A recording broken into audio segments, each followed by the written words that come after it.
as members from Andhra Pradesh, especially from different parties, have been speaking about this finance bill or demand for grants for the last 7 years since the bifurcation of Andhra Pradesh, the demands have still remained the same, and I would like to just repeat some of them, which are very, very important even today, which is the special status bridging of resource gap, Polavaram project, formation of railway zone, metro, road, rail projects, establishment of Vizag-Chennai corridor, construction of educational institutions, and many more.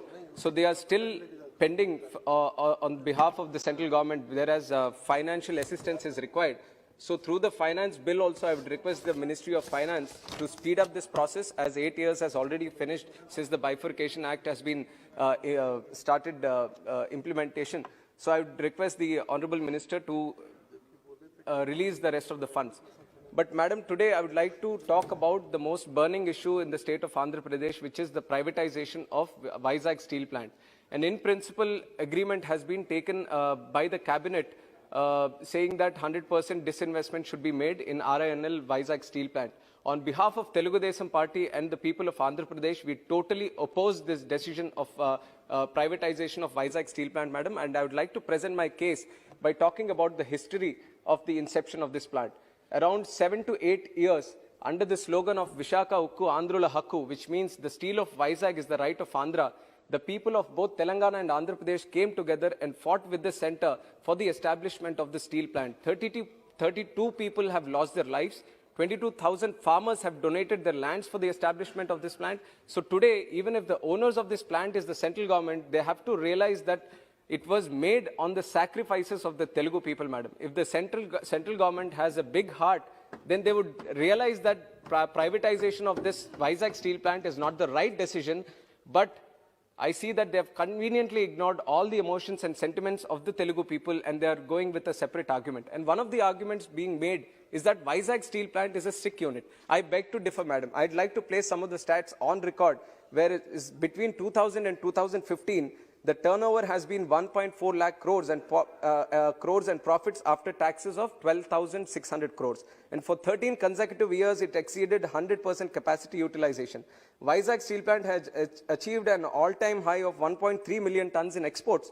And recently, in times of COVID also, the workers have worked putting their lives at risk, and December 2020, profit of 212 crores. Jan 2021, 134 crores profit. Feb 2021, 165 crores profit, and this present month, they are expecting 300 plus crores profit.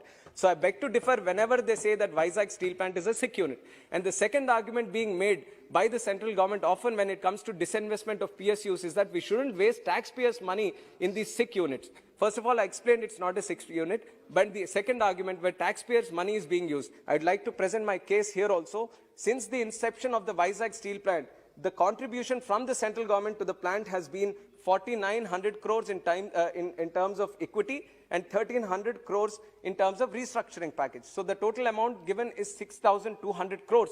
But what has the Vizag steel plant paid back to the central government? It is up to the tune of 43,000 crores. It is 5 times more than what the central government has donated, has given to the Vizag steel plant. So 43,000 crores in terms of taxes and dividends has been paid back. But what we request from the central government to do to the Vizag steel plant, there are a couple of demands, and these are not demands of just me or the people of Andhra Pradesh. Standing committees have demanded on behalf of Vizag steel plant that they have to be given captive mines. SAIL units, other steel plants, they are getting captive mines, they have captive mines, and they are getting per ton of steel at 1,500 rupees. Whereas Vizag steel plant, because it doesn't have the captive mine, it is getting at 7,000 rupees. And what is this amounting to? VSP loses 5,260 crores for every ton of steel it sells, and which is translated to a loss of 2,300 crores in the last fiscal year alone. So what we really request from the central government, if they want to help the Vizag steel plant, is that they should cater for captive mines for this and provide a level playing field just like other steel plants. And the other thing we are requesting is to reduce the interest rates. When Tata Steel Plant is getting loans from the banks at 8% interest rate, Vizag Steel Plant, which is under the finance department, which is under the central government, it is getting at 14%. And this again is resulting in losses up to the fact of 1,500 crores just in interest payments, Madam. And there are other solutions also. Why not club SAIL and RINL together and try to take everyone in the same line? That is not being done. And when it comes to the exports of this iron ore, 82% of our total iron ore exports goes to China. We are blocking apps from China. We are trying to see that made in India be boosted. Now 80% of iron ore is going to China, and China accounts for all the global steel output. When you have such good functioning steel plants within the country, why don't you give the existing iron ore to them and help them, which is under your own care? So this is what we are requesting. Why show the stepmotherly treatment towards Andhra? And I'm saying stepmotherly because on 16th of March, the Honorable Minister of Heavy Industries, I'll complete in 1 minute, madam. Heavy Industries and Public Enterprises says on the floor of the House that those PSUs which can be revived will be revived. This is a statement from the central government. And where is it applicable? Only in Gujarat, madam. GSPC, which has been a SIC unit, ONGC acquired 80% of Gujarat State Petroleum Corporation for nearly 8,000 crores. ONGC even pays 1,300 crores. So this attitude is being shown to PSUs in Gujarat. Why not to the plants in Vizag? Why this stepmotherly treatment? The central government talks about one nation, one election, one nation, one ration, and so many things which should be in one nation, one constitution. I demand for one nation, one justice. If something is happening from the central government towards Gujarat in a certain way, I would request that also be happening to Vizag steel plant, which is in the state of Andhra Pradesh, madam. If the central government doesn't want to listen to me, I would like to give a cue from the former Prime Minister Atal Bihari Vajpayee ji, madam. We really miss him from the state of Andhra Pradesh, especially today, because a similar case of privatization came during the NDA-1 rule under the Prime Ministership of Vajpayee ji.